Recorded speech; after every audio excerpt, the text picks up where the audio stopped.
Sveiki, šiandien grįžtame į Afganistaną ir jo sostinę Kabulą. Šiandien pamatysite tiek pinigų, kiek dar nesate matę. Bendrausime su aukštesnio rango talibais. Išgirsite, kaip papuoliau patikros punkte ginklo agentui. Ir šiaip dar visko kitko daug. Įsitaisom, spaudžiam like ir keliaujam.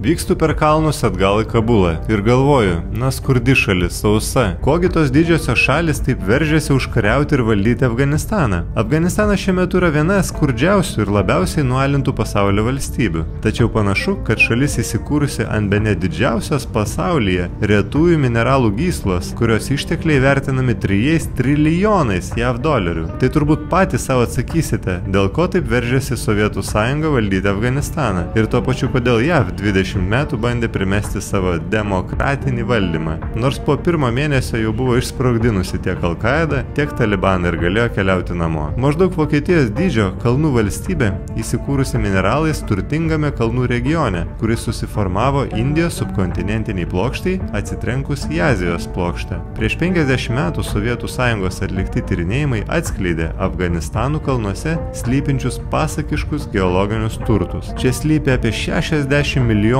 tonų vario, 2 milijardai tonų geležies rūdos, 1,5 milijono tonų retųjų žemės elementų, lantano, cerio, neodimio, taip pat gausu aliuminio, aukso, sidabro, cinko, gyvsidabrio, ličio gyslų. Šiuo metu Afganistane yra didžiausios pasaulyje smaragdų kasyklos. Yra ir kitų geologinių gėrybių, pavyzdžiui, Helmano provincijoje esančių karbonatito klodų vertė apie 90 milijardų JAV dolerių. Šalikelėje stovi tūkstančiai sunkvežimių. Pasirodo, valdžia jiems leidžia važiuoti keliais tik atitinkamos savaitės dienomis. Nes kadangi jų būklė labai prasta, pūškuoja lėtai, todėl labai trukdo lengvųjų automobilių eismui. Keliai siauri ir duobėti, todėl neįmanoma jų saugiai aplenkti. Tokie ribojimai bent kažkiek palengvina kitų automobilių susisiekimą tarp miestų.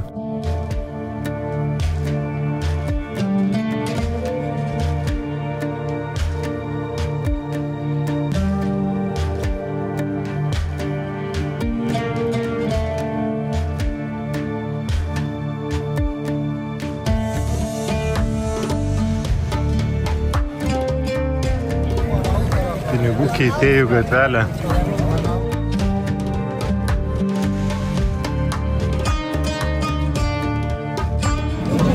Štai tiek pinigų keitėjų.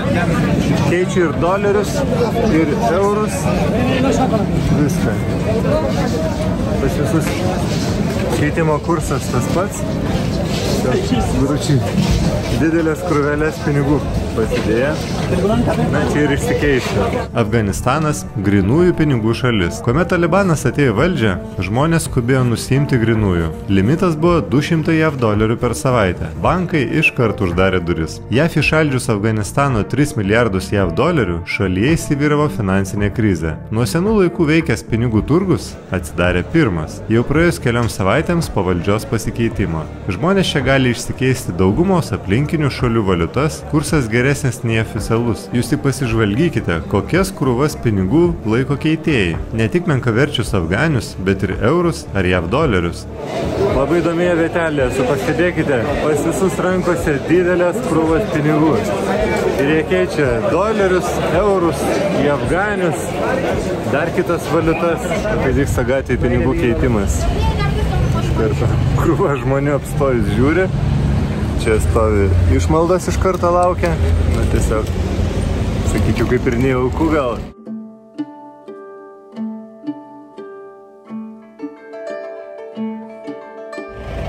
Taip atrodo žaidimo aikštelė. Daugiau ginkluotų vyrų su automatais negu vaikų. Beje, karuselės ne elektra valdomas su rankomis, tai reikia tiesiog siūbuoti jas. Pavojingiausios Afganistano vietos pietiniai regionai – Kandaharo ir Herato provincijos, bei pasienis su Pakistanu, taip pat Kabulas. Sostinė ypač mėgstama rengti teroro aktams. Pirmiausia dėl to, kad pavykus atakai Kabule, apie ją iškart praneša žiniasklaida. Antra, dėl sostinėje gyvenančių žmonių įvairovės. Nepavykus išpuoliui Kabule, ar jo metu žuvus daug vietinių gyventojų, kovotojai visada turi galimybę suversti kaltę konkuruojančiai grupuotei. O susprogdinus bombą provincijos turguje, beveik užtikrinti užtikrintai žus keletas vienos ar kelių pažįstamų giminių atstovai. Kraujo keršto tradicijos Afganistane gajos, todėl vietiniai greičiausiai keršytų kovotojams.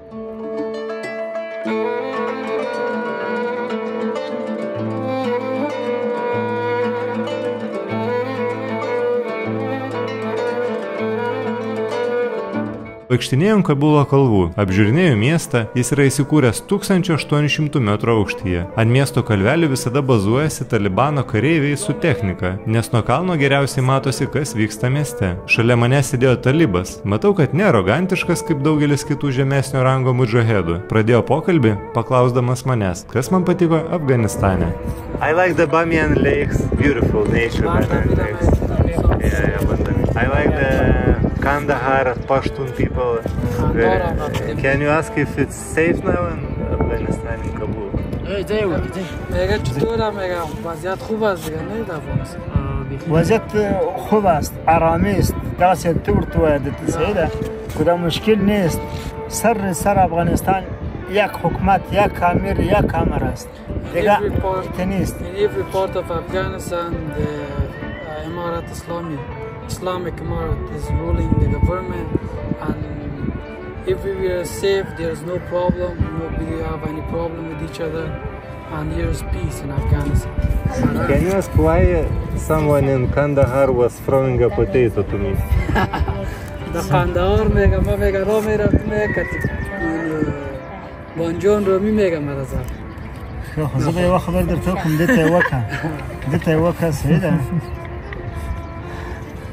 دلتا خارجان شل کالا تیر کرده یوگو مختخی خاطری نگی پریخه واسه چوب گردش که یوگوش کم نگی وای سیدات مشکل saying like it's like 20 years America دلتا شل کالا تیر the Americans that the people doesn't have good opinions Because on the white skin. I'm like that. نگم کسایی که سفید هستم زیاد Do they all think I'm American or not? نگم فکر میکنی که من امریکایی سم نه امریکایی نه سیده چه امریکایی نه سیده آقا څنګه د افغانستان څنګه ده How is the Afghanistan, this area? هوا برابره Safe, I like it. Just هوا برابره امنیت ده Now I'm in Afghanistan and everywhere is peace and the nature, good nature. yes, the nature is You can good. see like the mountains, And can you ask why in Kandahar someone was following my friends from the world? Mega, they're saying that was because of your security, that they are following you because nobody, you will not face with any problem, yeah, because of that. Well, they didn't ask anything, just following. Mega marriage, The chairman told them like not to touch the tourists or not. they know that the chairman, they said, but the people doesn't care. They are. People, they are different, you know. Yes. Some of them know, some of them don't know about that. How is Afghanistan will look after 5 years? Maybe no mujahid in the street, no. They become farmers.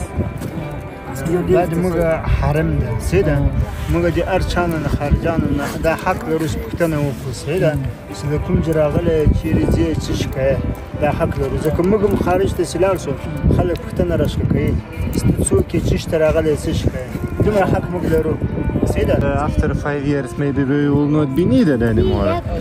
Like in Dubai. No police, no military in the streets. So maybe. اردو نیست مثلا پلیس باشه اردو باشه دیگه پا باشه میگه ایجاب خودمون قسم شد مثل از اون کشورها کرده شاید که دیدی سیدیمو دیره مکه ازال توقع just take the other videos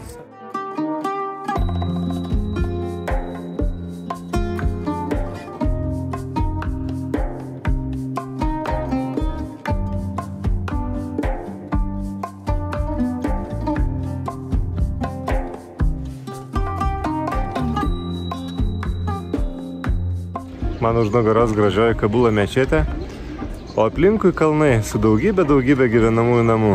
Na, nėra ko norėt. Kabulė gyvena apie 10 milijonų. Vaikštinėjai po Sahi mečetę. Kabulė yra labai svarbi religinė ir istorinė vieta. Mečetė skirta Harzat Ali atminimui, kuris islamo tradicijoje yra laikomas pranašo Mahometo pusbroliu ir žentu, taip pat ketvirtuoju tiesiai vedamu kalifu. Sahi mečetė įsikūrusi ant kalvos, netoli Kabulo miesto centro, Karte Sahi rajone, kuris yra svarbi vieta daugeliui Kabulo gyventojų, ypač šytų bendruomeniai. Mečetė yra žinoma dėl savo religinės reikšmės ir gražios architektūros, kuri įkūnija tradicinius islamo architektūros elementus, tokius kaip kupolas, detalūs mozaikų raštai ir minaretai. Sahi mečetė siejama su islamo istorija ir religinėmis šventėmis, ypač reikšminga Nauruz, persų naujųjų metų šventės metu, kuri taip pat minima Afganistane. Šventės metu šimtai ar tūkstančiai piligrimų renkasi prie mečetės, meldžiasi ir švenčia naujųjų metų pradžią.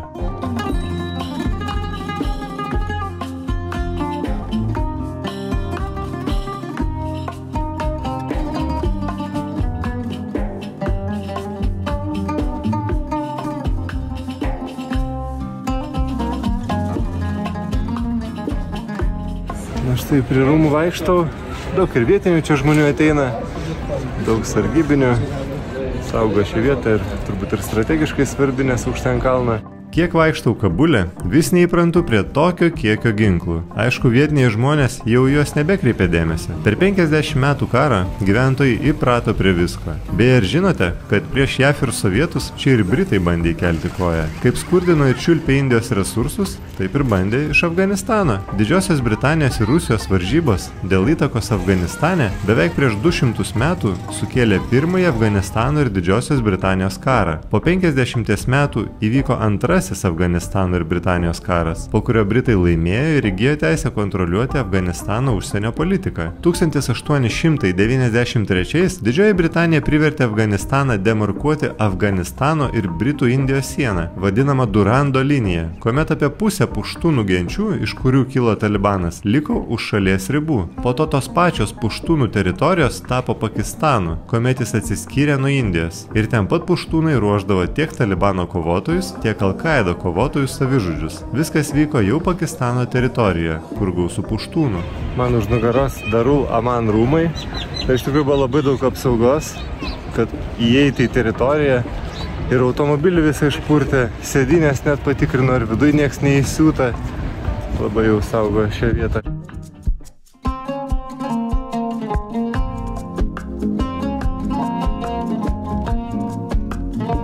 Esu nacionalinėme Afganistano muziejuje ir jame apsižiūrėsime, kokį įdomaus galime čia rasti.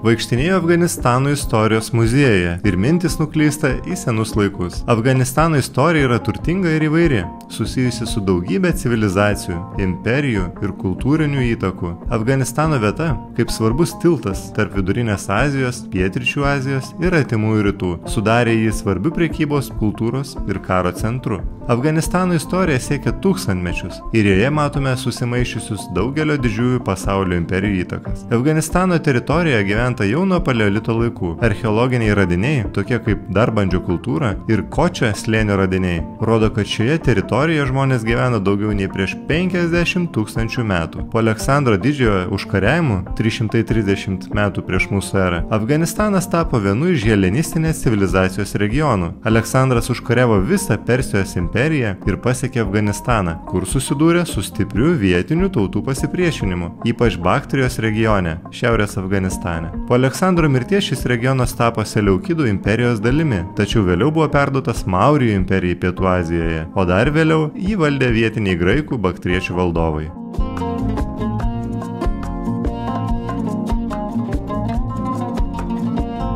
Po to, kai Maurijų imperija, valdoma iš Indijos, išplėtė savo įtaką Afganistane, budizmas pradėjo klestėti šiame regione. Budizmas tapo dominuojančia religija šiaurinėje Afganistano dalyje. Šioje teritorijoje buvo pastatyta daugybė budistinių šventyklų, stupų ir vienuolynų, ypač tokiuose miestuose kaip Bamijanas, kuris tapo svarbiu budizmo centru. Kušanų imperijos laikais Afganistanas tapo svarbiu budizmo sklaidos centru, o prekybos keliai, tokie kaip Šilko kelias, sujungė Afganistaną su Romos imperija ir Kinija. Arabų kalifatas pradėjo skleisti islamą Afganistane 7 amžiuje. Islamo plėtimas vyko lėtai. Pradžioje susidūrė su vietinių valdovų bei gyventojų pasipriešinimu. Tačiau ilgainiui islamas tapo dominuojančia religija regione, pakeisdamas budizmą ir zoroastrizmą.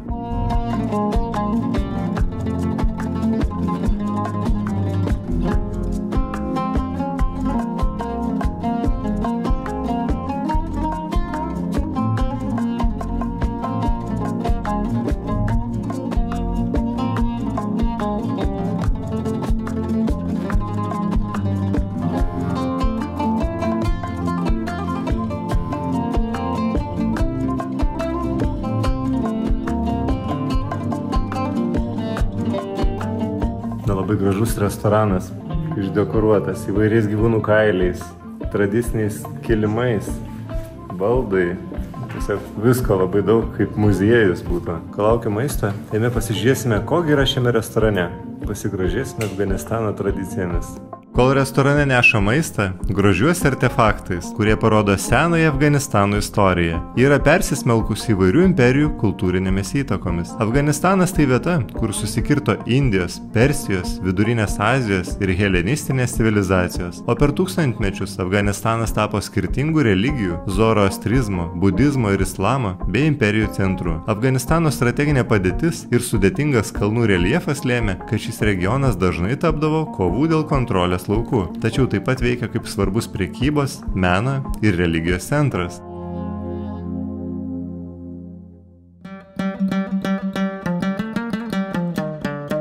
Pradedu nuo karštos duonelės.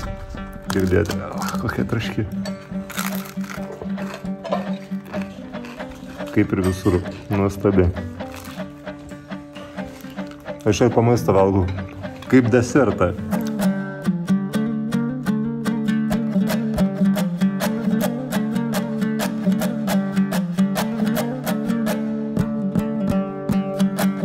Dar vienas patiekaliukas, tai yra panier, sūris, su špinatais turbūt. Viską valgau ant duonelės, nes labai skani. Mačiau švelnus patiekalas, sūris, kaip baltas, sakyčiau, netgi mūsų panašus.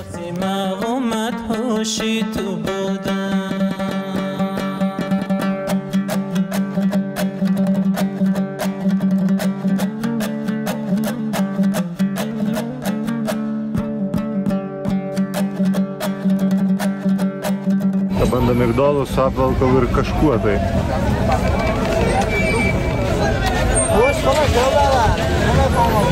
Tas skonis ir rūgštų, ir sūro.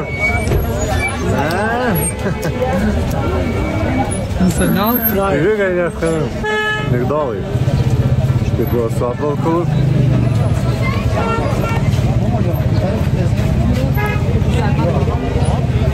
Neblogai. Kažkoks prieskonis įdėtas papildomas. Sunku net pasakyti. Dar pabandysiu pistacijų su rožiniu padažu.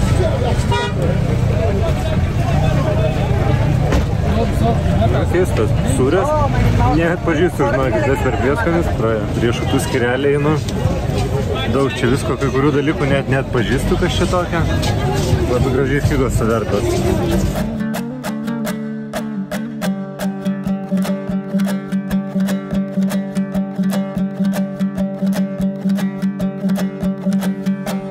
شدم محوی جمالت در خیالم ویزی سازی عشق بنالم یا ننالم زی سازی عشق بنالم یا ننالم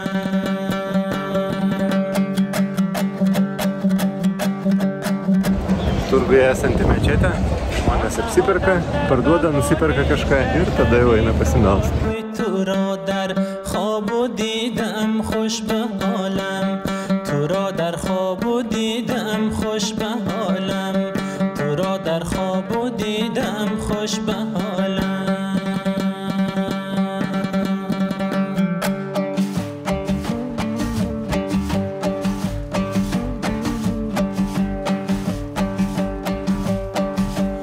عجب حال و هوایی داره غربت عجب حال و هوایی داره غربت Štai gatvės maistas Kabulo turguje.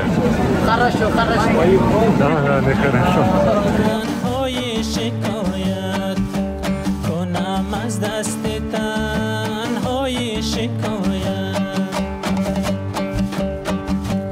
نیا همراز و یا یک همزبانی نیا همراز و یا یک همزبانی کنم درد دلم را من حکایت کنم درد دلم را من حکایت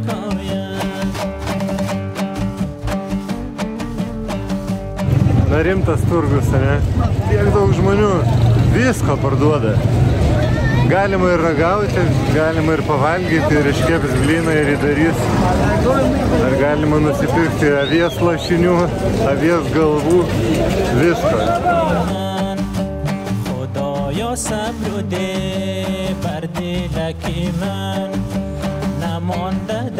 O štai čia mobilių telefonų pardavėjų skyrelis. Turi po 2, dar daugiau telefonus rankose lendam gilin. Pasižiūrėsim.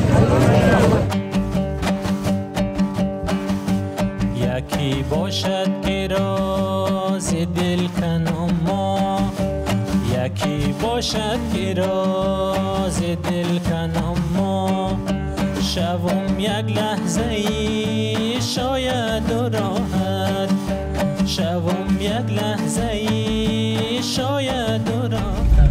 So, did you buy a sheep? Yeah, I bought like 2 months ago. I bought a sheep and I shared that to neighbors or good people. So you gave away almost all or just half? No, just 90% I shared and 90%. Yeah, 90% I shared. Just 10% remain for our family, for neighbors, for poor people, for all of them. Just for pray for my father, for our family. Sharing is caring. Yeah. Matote, kaip gražiai nupirko avį, papjovė, išdalino kaimynams ir visiems aplinkui. Savo pasilieka tik nedaug, bet pagrindą atiduoda kitiems. Šiaip galiu pasakyti, kai keičiausi pinigus, tai nuolatos prieidavo vaikai kažkokie. Aš stengiuosi pasaulį vaikam nieko neduoti, kad eitų į mokyklą, bet jisai nuolatos duodavo po kokių 15 euro centų. Vaikas ateina benamis, jis vienam duoda, antram, trečiam. Jie žino, kam duoti. Musulmonai šiaip labai dalinasi ir maistu, ir pinigais. Mato, jeigu skurdus žmogus, tai jie visą laiką sušelpia. Afganistane ypač daug skurdžių žmonių, beje, rožančių rankose laiko. Mano gidas sakė, apie 60% žmonių yra bedarbių. Tai įsivaizduokit, ir gyvena žemiau skurdo ribos. Sakė, užtenka jau išgyventi, jeigu per mėnesį turi apie $100–150. Bet ir tai retas, kuris tiek turi. Tai vat ir vaikai dirba šeimose, neina į mokyklą ir šeimos didelės. Tai vat vaikai atneša po kelis $, tai va nemaža suma susidaro.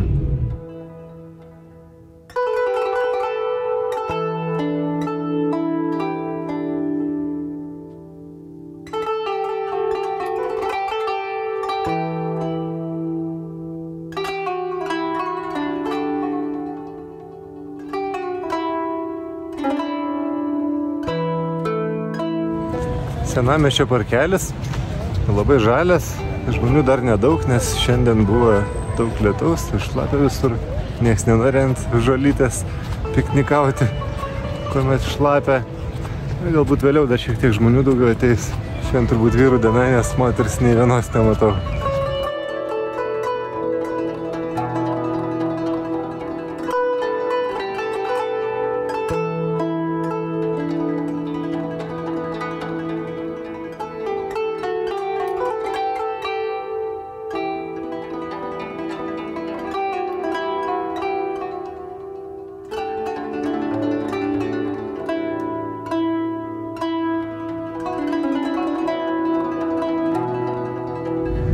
You are okay about driving the opposite direction? Just there's only way. Jokiausi iš kitų, dabar mes važiuojam prieš eismą. Papasakosiu ką tik nutikusią įdomią istoriją. Vaikštinėjau vienas Kabulo gatvėmis, o žiūriu važiuoja United Nations, jungtinių tautų baltas visureigis. Galvoju, nufotografuosiu ir jums parodysiu. Vėliau prieinu patikros postą. Tie kažko man rėkia, rodo prieik. Ai, galvoju, šalia netrukas išvers angliškai neįsiu. Nueinu toliau. Pasiveja mane civiliais drabužiais, savim pasitikintis afganas. Sako, einam prie posto. Parodžiau savo keliauto leidimą, sakau, va prašom ir iki. Jis išsitraukė savo pažymėjimą, nes mato, kad neįsiu. Ten parašyta parašyta kažkokia ginkluotės agentūra. Na, okei, matau, kad valstybinis tarnautojas, tai einu su juo. Sako, tu čia fotografavai patikros postą. Sakau, ne, pasižiūriu. Matau, kad už Jungtinių tautų automobilio toli matosi postas. Sakau, va, ištrinsiu. Sako, ištrink dar iš telefono šiukšliadėžės. O galvoju, nekvailas. Ginklų agentas taip pat sako, parodyk telefoną. Ką dar esi prifotografavęs? Geranoriškai daviau, žiūriu, pradėjau scrollint. Dabar tai galvoju, bus bėdų, nes visą dieną fotografavau daug kareivių. Galvoju, kaip čia greit susigrąžinti telefoną. O, šovė galva mintis. Sakau, turiu žmoną ir jos pusnogės nuotraukų su bikiniu telefone. Agento pirštas tik dingt ir sustojo scrollint. Akis išputė, pasižiūrėjo į mane. Sakau, negalima žiūrėti, čia labai privatu. Nenorom telefoną perdavė atgal. Sakyčiau, gerai išnaudau talibų religinius principus. Jiems labai svarbu saugoti savo moterų privatumą. Na, susitvarkė šią problemėlę, nuėjau toliau ramiai gatve. Daugiau tą dieną nebefotografavau kareivių.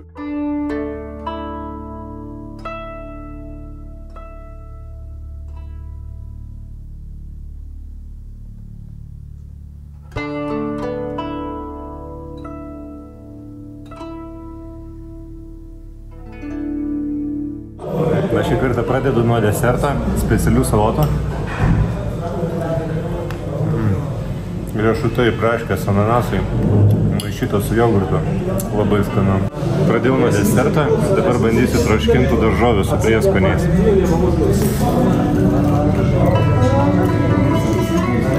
Labai panašus į indišką skonį, panašus prieskonių mišiniai. Skanu, žirneliai, šparaginės, bulvės, morkos ir mano mėgstamiausia aviena. Na, jos tai stengiasi atsivalgyti. Tiesiog nuo kaulų krenta. Minkštutė. Labai geras, skanus maistas.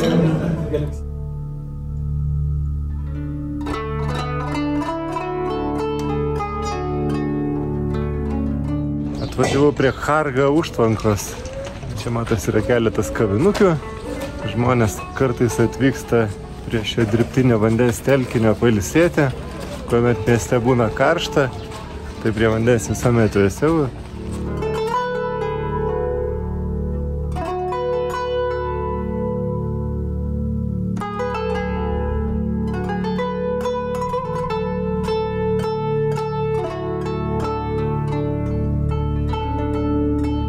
Dabar taip gamina vietinis ledus rankomis. Šaldo vieną, davė paragauti. Delicious. Pienas su cukrum.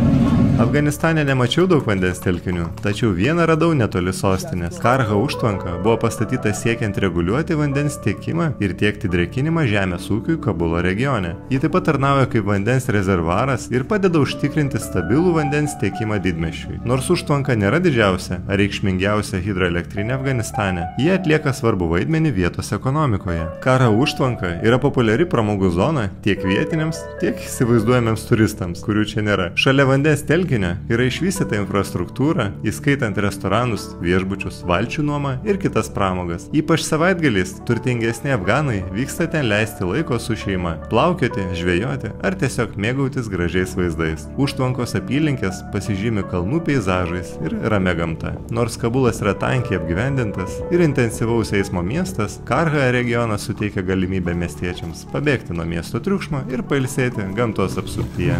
Galima nusipirkti arbatos ir sėdėti ant kilimo prie ežero. Bet tai iš tikrųjų graži, galėtų šiukšlės apsirinkti.